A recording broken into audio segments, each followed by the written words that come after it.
राज्यभरातून शिवभक्त मोठ्या संख्येने शिवनेरीमध्ये दाखल होत आहेत।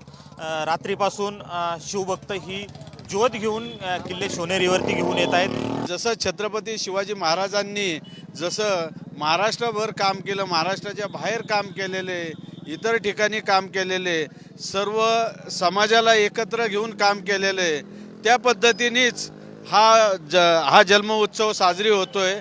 त्याच्याबद्दल मी खूप खूप शुभेच्छा देतोय। छत्रपती शिवाजी महाराज की भावना बघायला गेलं तर आमच्या लहानपणापासून आम्ही म्हणजे वडिलांनी शिकवले आई महाराजांच्या काय ते भावना वगैरे असतात, त्यांची चारित्र्य, त्यांचा राहणीमान कसा लेडीजांचा आदर केला पाहिजे, त्या सगळ्या गोष्टी आता तिकडे जाऊन असं म्हणजे चांगले फील झाले की महाराजांनी काय शिकवून दिले आपल्याला, काय कशी नाही ते नवीन रक्त संचारतं आणि एक जोश येतो। आत्ताची पिढी जी दुसऱ्या व्यसनाकडे वळते यापेक्षा महाराजांच्या विचाराकडे जर वळाली तर जास्त आनंद होईल। कॅमेरामन सुमित भोसलेसह मी रोहिदास गाडगे, साम टीव्ही न्यूज, किल्ले शिवनेरी, पुणे।